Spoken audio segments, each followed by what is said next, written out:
Hello, welcome to part 4 of this health and climate change lecture. A little bit about myself. I've taught mostly public health classes at the college level for around 26 years, and the connection between health and climate change really hit in 2006. We in health were a little slow to the table, to be honest. We were a little slow to catch on. But once we caught on, we totally caught on. And climate change's impacts on human health is the topic that I want to put out there and beyond the walls of the classroom. I hope this playlist helps you if you're a student interested in solving climate change or in helping us adapt to the health risks that are fallout from climate change. This matters. Right now, you see an image I included previously. It's from the World Health Organization, showing that undernutrition is going to be our biggest health risk as the planet warms up more and more and more. There, I'm circling it for you in case you need to see it again. As promised earlier, I think I said that earlier in a previous part of this lecture, I want to intersperse good news throughout this lecture. So here's some good news. Agroforestry is growing edible plants with trees. Doing this increases carbon sinks, which take carbon out of the atmosphere. That helps the planet not warm up as fast. Growing edible plants with trees also means we're having diversity in our diets, which gives us more nutrients out of the same piece of land. Imagine growing oranges with green beans. That's what we're talking about with agroforestry. And a good trick is to plant foods that are ready to harvest at different times of the year. Maybe I already said that. I'm not sure. Anyway, you can see how agroforestry can address both climate change in the wonderful trees that are acting as a carbon sink and our growing need to access food in the food that we're growing on the same piece of land. This screen cap is of a wonderful network called the Southwest Agroforestry Action Network. They're a group of scientists, farmers, foresters, and backyard gardeners, to name a few, who want to do agroforestry where they can. If you're interested in doing this too, their contact information is southwestagroforestry@gmail.com. And with that good news, I'd like to conclude the pattern that life is on the move and how we talked about how that's impacting our food security, and move on to the fourth pattern, which is that our exposure to pollution is going up. With droughts, pollutants in our water become more concentrated as the volume of that water goes down, and we drink that. Pictured on the right, you see that beautiful rainbow colored water going into a drain, and that could be motor oil that's causing those pretty colors in the water. Rainstorms wash contaminants, including motor oil and other things like endocrine disruptors, fertilizer, pesticides, waterborne diseases that are like cholera, bacteria, and so forth, depending on where we are in the world.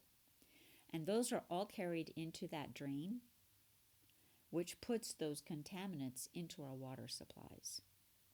The EPA said in their article on soaking up the rain, quote, polluted runoff is one of the greatest threats to clean water in the United States. Now I want to, end quote. Now I want to talk about the picture on the left where you see that yellow river. That happened in 2015, and about 1 million gallons of wastewater from Colorado's Gold King mine began spilling into the Animas River after some EPA guys accidentally cut the dam that was holding it. That water had that sludge had lead and arsenic in it. Both are really bad to drink. Farmers and residents in New Mexico had to shut off their ditches and water supplies. And a resident, her name's Deneen Sherwood, was quoted as saying, "Some areas really need that water right now." It's significant, she said, when that's your livelihood.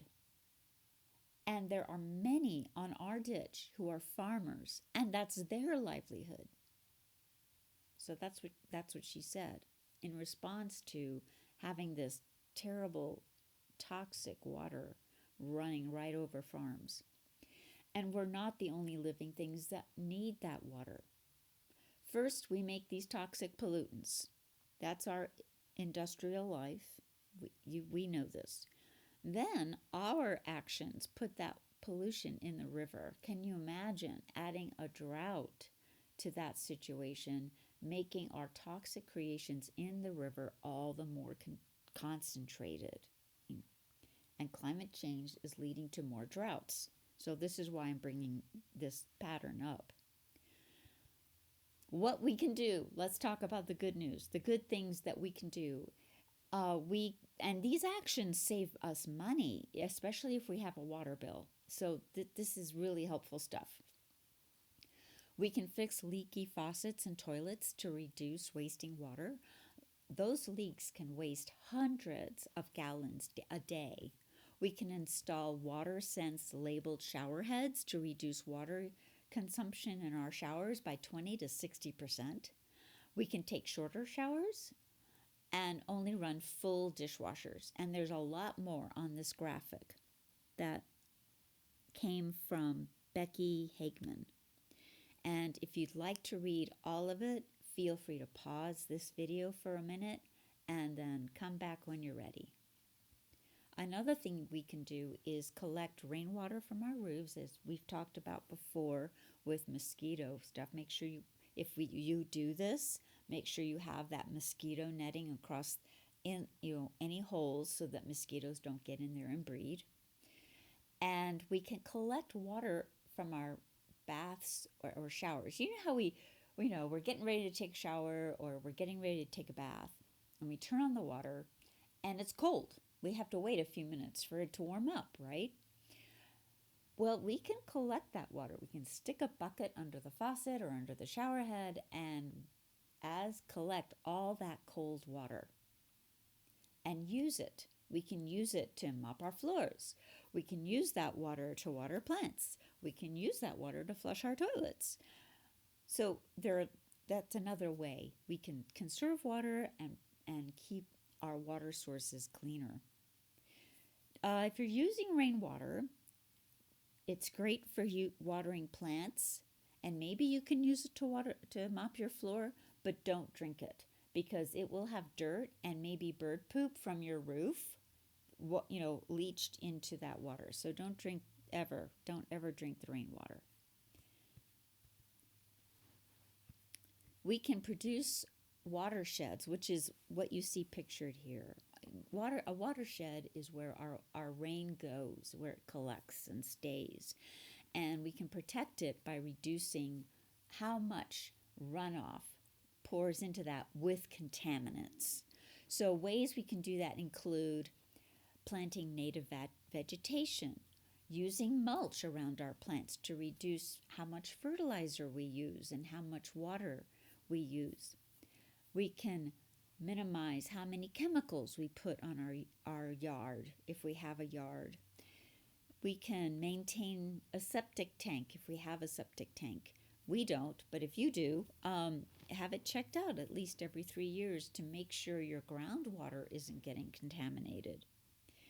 You can also try out some of the things that this guy, Brad Lancaster, who's in Tucson, Arizona, his ideas are amazing. You see his books here, and there's a new one fresh out this month, which is April 2026 in Spanish. And his ideas are proven. They work. They're amazing. And what they boil down to is before you plant your plants, plant your water. And that way you can capture rainwater, to reduce pollution in waterways, and you can also turn what we humans tend to waste into a resource. We have a tendency to let all this wonderful rain that falls right over our heads drain away, and we don't use it. Well, he has great ideas on how we can harvest that rainwater and use it so that we have lush green gardens. Especially in the Southwest, this is kind of a big deal. We don't get rain all the time.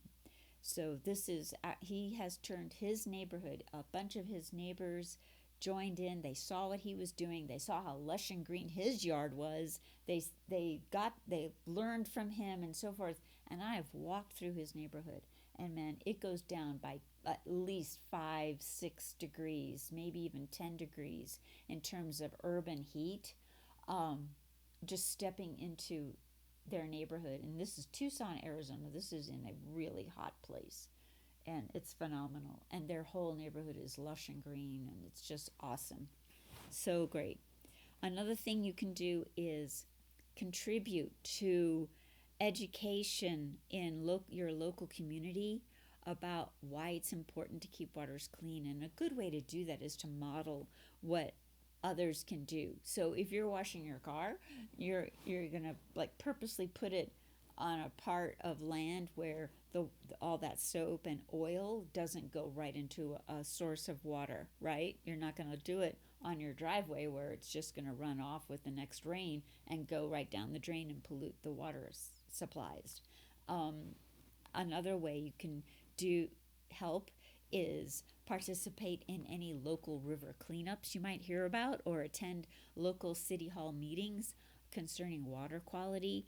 And if you have any money, I know as students you don't, but I mean, that's just reality. I know that.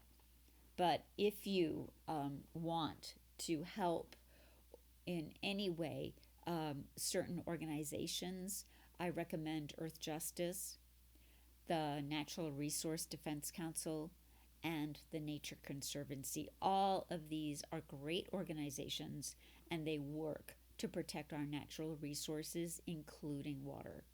So with that, I'd like to sum up this part of the fourth part of lecture. I'm trying to make these videos short for you, and so I'm going to pick up but in a minute. So let's sum up this part, which is plentiful clean water is life. We need to conserve water. We need to reduce how much chemical pollutants and bacteria we put in the runoff. And we need to advocate for green infrastructure and support organizations that protect our water. So with that, I'd like to conclude this part and see you in the last part.